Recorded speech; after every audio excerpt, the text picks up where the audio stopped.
Hello everyone and welcome to my review for Jujutsu Kaisen chapter 178. Before I get into this week's review, as always, if you haven't already, definitely be sure to subscribe and help us reach our goal for 2022 of hitting 5,000 subscribers. In addition to that, I'd like to try and hit, let's go for 150 likes on this video. Why not? I think we can pull that off. Now with that out of the way, let's get right into this week's review. This week's chapter came out early because Shonen Jump's coming out on Friday this week.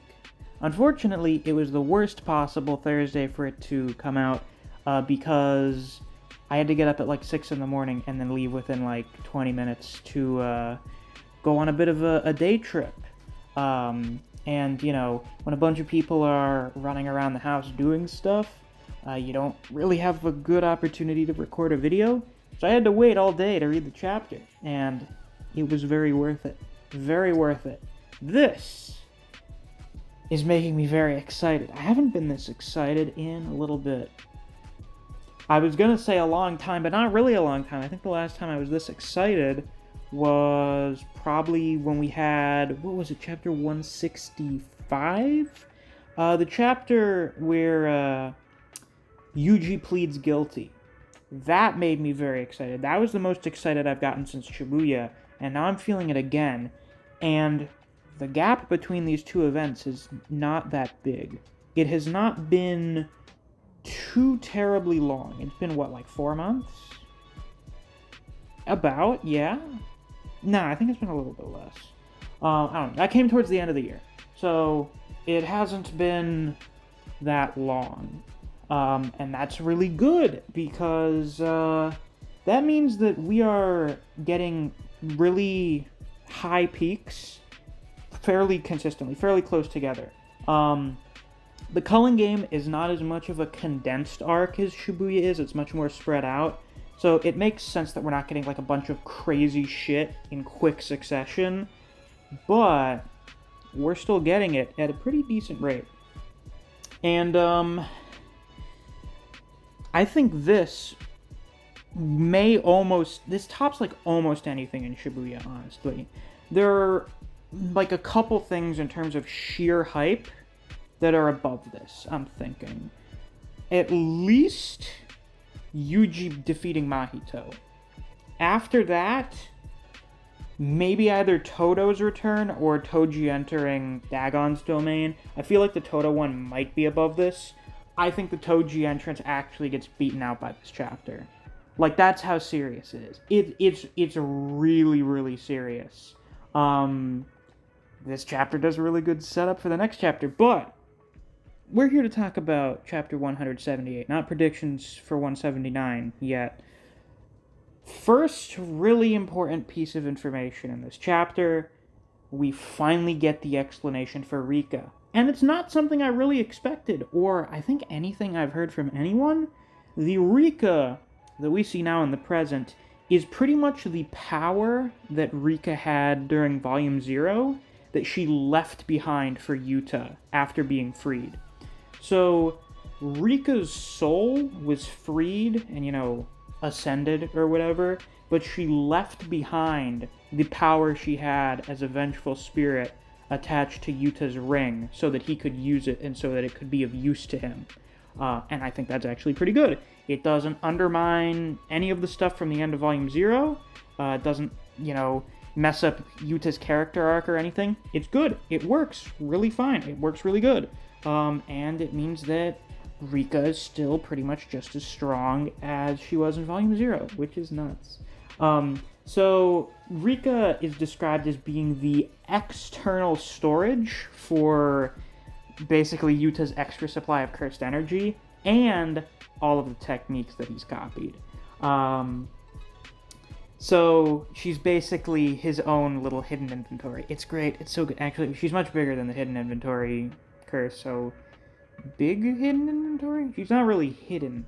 So, I don't know. His inventory. And, he's pulling out cursed techniques. It looks like Rika's giving him a bunch of cursed tools, but when he like reaches in there, he's pulling out techniques. So I think that's more of like a metaphorical thing. Although one of the techniques that he does use is like this armor thing, like armored gauntlets. So maybe it's not entirely metaphorical, but she is. He reaches in there when he wants to use a technique that he's copied. He calls out Rika, and he just grabs one.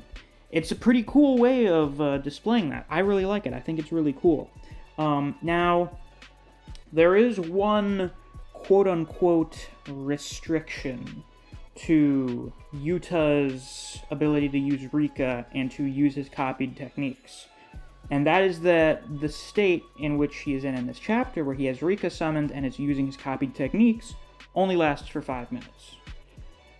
Using the amount of powers at his disposal for only 5 minutes is not bad, because let's be really real here. Most of the time, he's not going to need the 5 minutes. The 5 minutes is a bit excessive.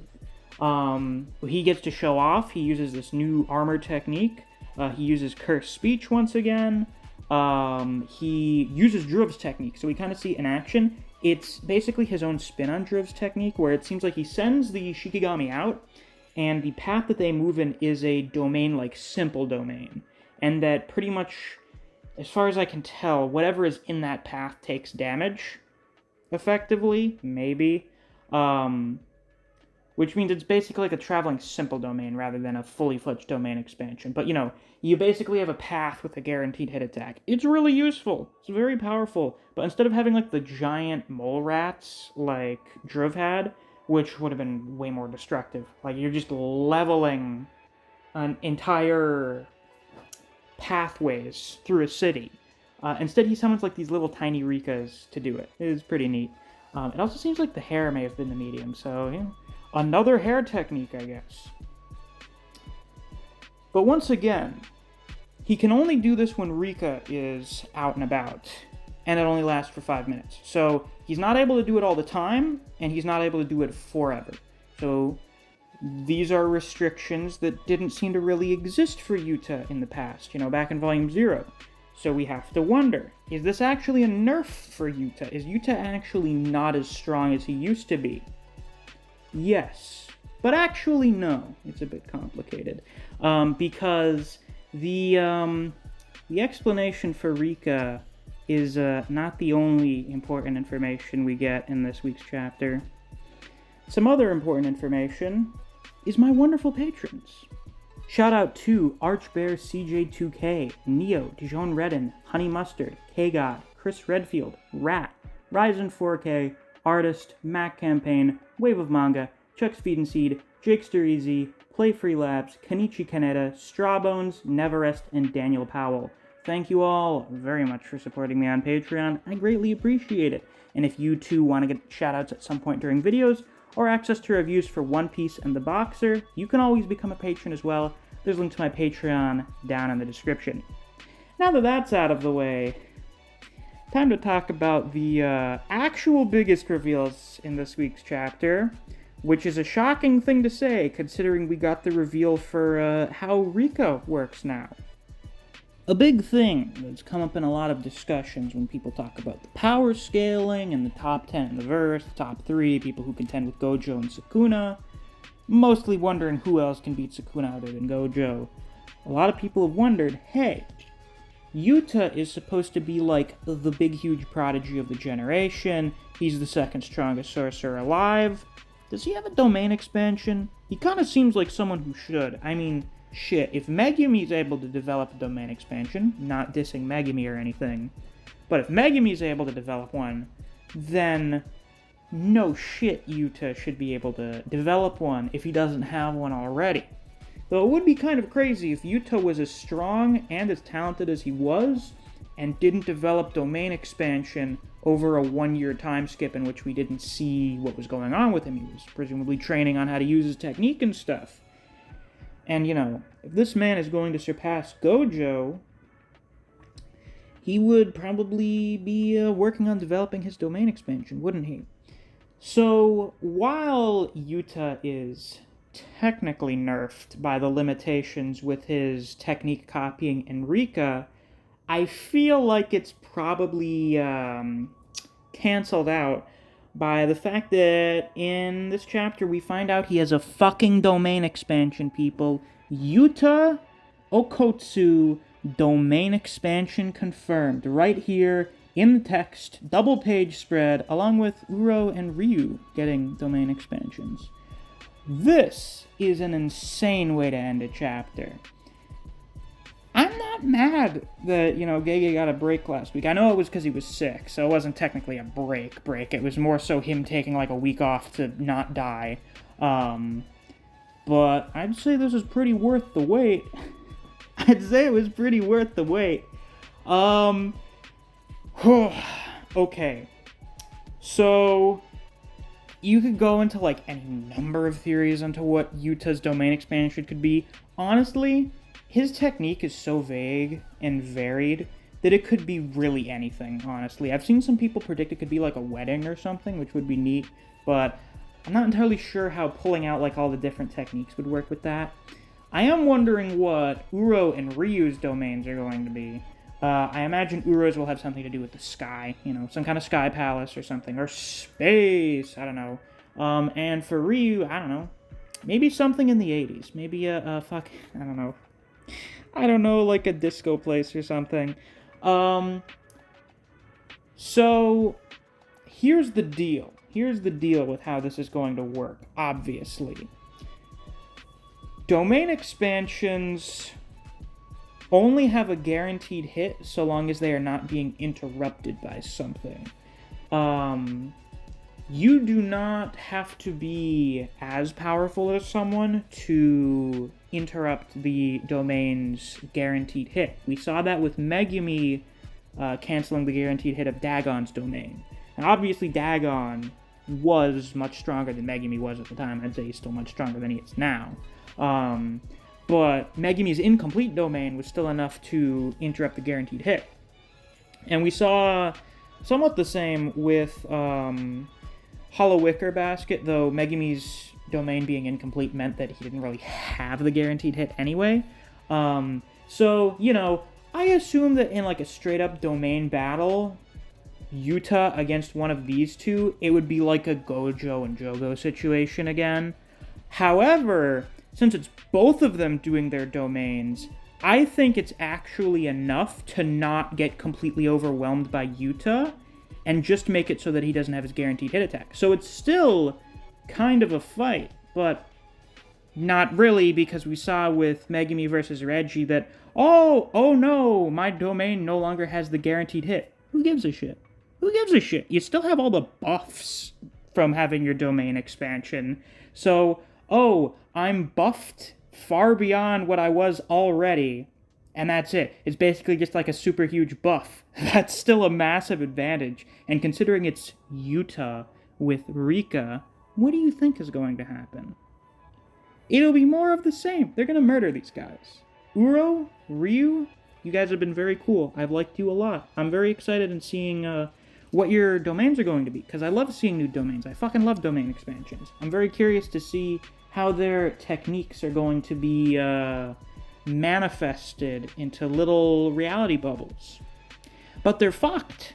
They're gonna die. They're going to be massacred by Yuta and Rika. And needless to say, I'm exceptionally excited to see how that turns out. I was told ahead of time by Euler that, the setup for this chapter is crazy. Depending on what Gege does, next week we may get the best chapter of Jujutsu Kaisen, or, his favorite chapter of Jujutsu Kaisen. And honestly, I have to agree. Like, this sort of hype shit is ridiculous. This is fucking ridiculous. If Gege goes absolutely buck wild next week with this 3-way domain expansion battle, yeah, it's over. It's peak Jujutsu. It has the potential to dethrone 132. Now, if you guys know me, if you've been watching my stuff ever since the end of Shibuya, ever since chapter 132, which I think is my most viewed reaction to any chapter, or at least second, I fucking love that chapter. That is my top 1 Jujutsu chapter. And I'm saying that next week's chapter, chapter 179, has the potential to dethrone chapter 132, depending on what happens in it. It's no guarantee. It may get second place. I'd say it's probably more likely than not that it gets second place, just because of all the build-up that went into 132. But who knows? Who knows? It could happen. It's very possible. And I'm very excited to see if this possibility can manifest into reality. But what about you guys? Be sure to let me know down in the comments. And with that, that's all for this week's review. If you enjoyed, please be sure to like, comment, subscribe, and click that notification bell so you don't miss any of my uploads. I do Jujutsu Kaisen chapter reactions and reviews every week that we get a new chapter. If you enjoy discussing Jujutsu Kaisen with other people, or you just enjoy the content I produce in this channel, I highly suggest you check out my Discord server. I have a link to that down in the description. Thanks for watching. I'll see you guys around. Take care.